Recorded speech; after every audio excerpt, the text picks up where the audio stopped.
हाँ तो प्यारे बच्चे, आप कैसे हैं? अभी तो लॉकडाउन का समय चल रहा है ना, कोरोना है। आप लोग बच के रहिए, हम भी बच के रह रहे हैं। स्कूल कॉलेज सब बंद है, बैठे बैठे मन भी नहीं लग रहा है। आप भी बोर हो रहे हो, तो हम भी बैठे बैठे सोचे कि क्या करें जिससे हमारा मनोरंजन भी हो जाए, थोड़ा हमारा ज्ञान का विकास भी हो जाए, हमारे बच्चों का भी ज्ञान का विकास हो जाए।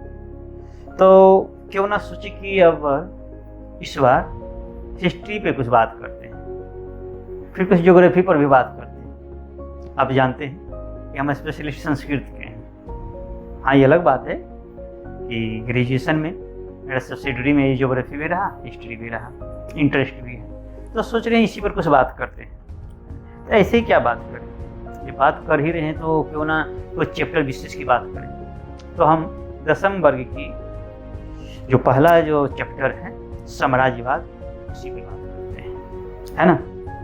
तो आप भी सुनिए, अगर ठीक लगे बहुत बढ़िया बात, शेयर करेंगे, तो नहीं ठीक लगेगा तो कोई बात नहीं, है ना, लेकिन बढ़िया लगेगा।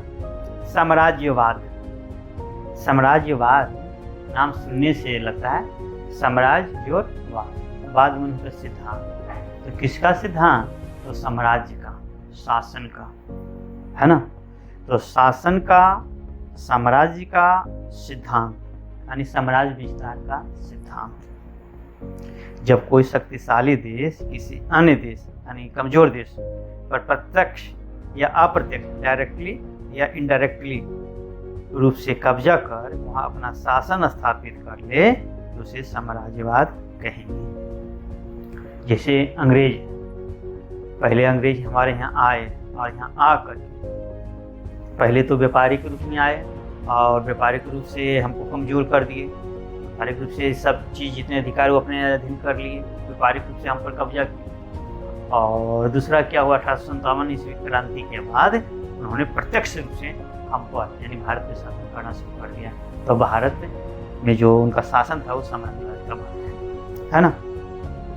तो साम्राज्यवाद जो है वो होता कितने तरीके से, अभी क्वेश्चन होता है ये। अच्छा, एक बात क्लियर समझिए पहले, साम्राज्यवाद वैसे राज्य जिसकी इच्छा होती है, इच्छा तो सभी की होती है, लेकिन खास करके कुछ खास ऐसे राज्य, ऐसे देश जिसकी इच्छा होती है कि मेरा साम्राज्य बहुत दूर दूर के देशों तक में फैले और दूसरे देशों में जो कब्जा कर लेते हैं उसको अपने अधीन बना लेते हैं, ये साम्राज्यवाद है ना। दूसरे देश के लोग ऐसा करते हैं, भारत के लोग जनरली संतुष्ट हैं, दूसरे पर आक्रमण वगैरह नहीं करते हैं, साम्राज्य विस्तार की नीति नहीं अपनाते, हम लोग संतुष्ट लोग हैं। हाँ, तो अब बात ये आई कि साम्राज्यवाद की स्थापना हम कितने तरीके से कर सकते हैं या कितने तरीके से इसका स्थापना हो सकता है। तो ये दो तरह का हो सकता है। एक सैन्य शक्ति के द्वारा। किसके द्वारा? सैन्य शक्ति के द्वारा, यानी कोई देश डायरेक्ट किसी देश पर आक्रमण कर दे और वहाँ का जो शासन है उसको अपने अधीन कर ले या उस राज्य पर कब्जा करके उसे अपने देश में मिला ले, वो डायरेक्ट एक्शन हुआ सैन्य शक्ति के द्वारा, है ना। कि जैसे मान लीजिए कि भारत है और उसकी इच्छा हुई, बहुत सारे कारण हो सकते हैं, तो वो पाकिस्तान पर हमला कर दे और उसको जीत ले, उसकी सैन्य जो शक्ति है हमारे समक्ष नतमस्तक हो जाए, हार जाए वो, और हम उस पर कब्जा कर लें और उस पर कब्जा करके हम उस पर जो शासन करें, ये साम्राज्यवाद होगा। सैन्य शक्ति द्वारा ये हुआ। और एक होता है उपनिवेशवाद द्वारा। उपनिवेशवाद द्वारा इसको समझने की कोशिश करें कि इसमें क्या करता है कि कोई देश डायरेक्टली उस पर आक्रमण नहीं करता है, वो वहाँ जाके क्या करता है कि पहले व्यापार करता है। व्यापार करके वो क्या करता है कि जितने भी व्यापारिक चीज हैं, जितनी भी संपदा है, उस सब पे वो अपना कब्जा कर लेता है। व्यापार के संबंधित जितनी भी सुविधाएं हैं वो अपने लिए, अपने अनुकूल कर लेता है। तो वो उपनिवेशवाद द्वारा बोला। जैसे अभी कुछ कुछ क्या हो रहा है कि चीन अंधाधुंध मदद कर रहा है पाकिस्तान को, है ना, आप जी सभी देख रहे हो। तो उसको, चीन को बहुत सारे रियायत मिली, कि आप यहाँ व्यापार कर सकते हैं, कराची में कर सकते हैं, इस्लामाबाद में कर सकते हैं, अपना कुछ सैन्य अड्डा बना सकते हैं या अपना फैक्ट्री लगा सकते हैं, उस पर कोई कर वगैरह टैक्स वगैरह नहीं, यानी बहुत सारी सुविधा दी जो दूसरे देश को नहीं मिल सकता है। यानी एक तरह से उसका गुलाम हो गया है या उस पर अप्रत्यक्ष रूप से उसका कब्जा हो गया, तो वो होता है उपनिवेशवाद द्वारा साम्राज्यवाद। यानी उसकी चाल ही है, जैसा हम लोग को लग रहा है कि चीन पाकिस्तान को अपने कब्जे में कर लेगा, एक दिन इतना ऋणी हो जाएगा, उसको बहुत करोड़ों अरबों रुपया का ऋण चढ़ा हुआ है, बहुत सहायता देता है और उसके बदले में सुविधा देता है। और जब पाकिस्तान चैन करेगा तो उसको कहेगा कि ला मेरा, तो दे नहीं पाएगा। अभी कुछ दिन पहले सुने हो मैंने, अरब से भी अरब रुपया ले लिया था पाकिस्तान, किसी बात पे वो विरोध कर दिया अरब को, तो कहा कि तुम तुरंत हमको दो पैसा मेरा, तो आनन फानन में उस चीन के पास हाथ फैलाया और चीन पैसा दिया तो वो अरब को दिया, है ना। तो अब उसी तरह से अगर चीन मांग ले तो किसके पास जाए?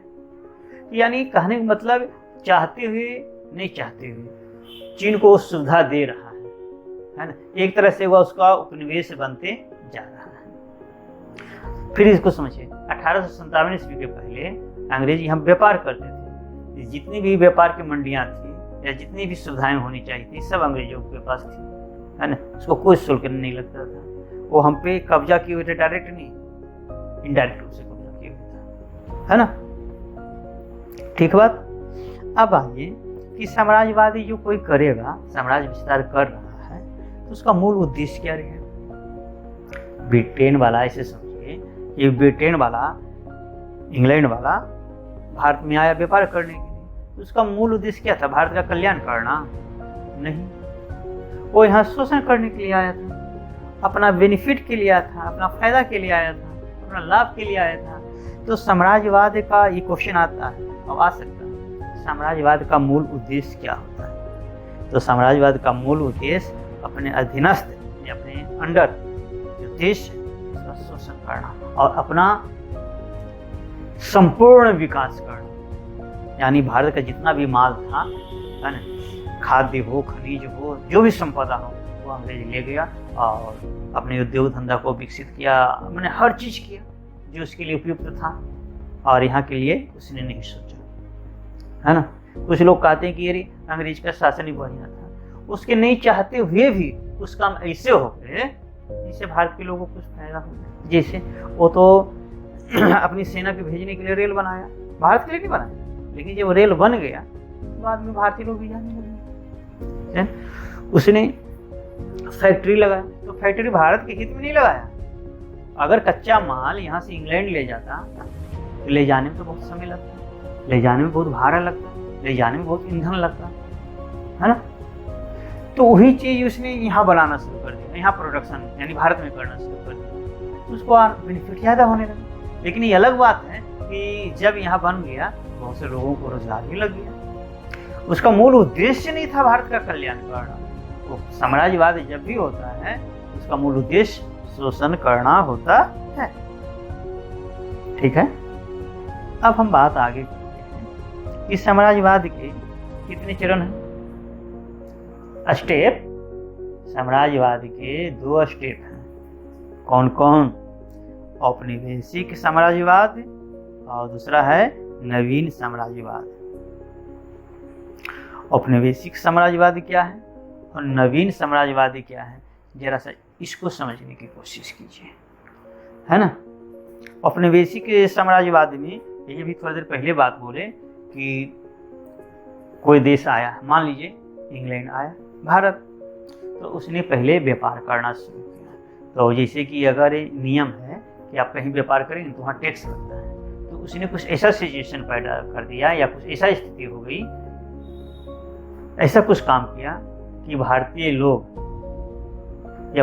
ऐसे लड़ा दिया कि और एक तरफ उस साइड दे दिया, एक तरफ को मदद दे दिया। तो जो जीता उसने उपहार स्वरूप अंग्रेजों को बहुत बेनिफिट दिया, जैसे कि आप यहाँ करिएगा, व्यापार करिएगा तो आपको हम टैक्स नहीं लेंगे, या यहाँ सामान वहाँ बेचेंगे तो उस पर जो कर लगता है वो कर नहीं लगेगा।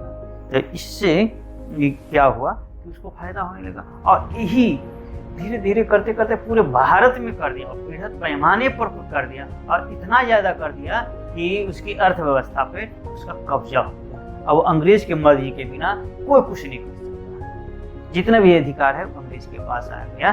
तो इस तरह से उसने साम्राज्य विस्तार किया, लेकिन कैसा किया? व्यापारिक रूप से, यानी औपनिवेशिक रूप से किया। ठीक है।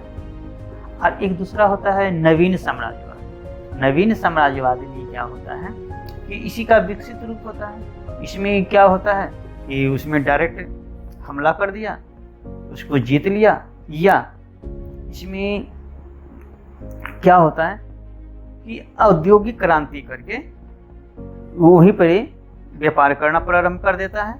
और वहाँ पर साम्राज्यवाद के 2 चरण होते हैं, है ना। पहला चरण 16वीं शताब्दी से लेकर के 19वीं शताब्दी तक, यानी ऐसे करके मानिए कि जब भारत की खोज हो गई, अफ्रीका का खोज हो गई, तो भारतीय इंग्लैंड के व्यापारी, फ्रांस के व्यापारी, पुर्तगाल के व्यापारी लोग भारत में आए, व्यापार करना प्रारंभ कर दिया। और फिर धीरे धीरे धीरे वो बहुत सारी सुविधाएं प्राप्त करने लगा, है ना। तो ये प्रथम चरण हुआ और उसको अपने कब्जे में करने लगा व्यापारिक रूप से। लेकिन द्वितीय चरण में क्या हुआ कि औद्योगिक क्रांति हो गई और माल बहुत बृहद पैमाने पे बनने लगे। तब उसको अपने देश में खपाना था, तो अपने देश में इतना नहीं था, इतना माल हो गया कि अपने देश में खप नहीं सकता था। तब क्या किया, नए नए क्षेत्रों की खोज की और वहां पर जाकर के अपना माल बेचने के लिए जो प्रयास कर सकते थे वो किया। और सभी यूरोपीय राष्ट्र जैसे पुर्तगाल, अंग्रेज, डच आदि अपना अपना उपनिवेश खोजने लगे और राज्य खोजने लगे जहाँ अपने व्यापार को बढ़ा सके। इसके लिए जो सुविधाएं प्राप्त की और जिस तरह से व्यापार करना सके वो नवीन समाजवाद के अंतर्गत आता है। यानी ये 1857 ईस्वी क्रांति है ना, ये अगस्त क्रांति हुई थी। 1857 की जो क्रांति हुई थी, भारत का प्रथम विद्रोह, उसके बाद की स्थिति वाला है ना। ठीक है।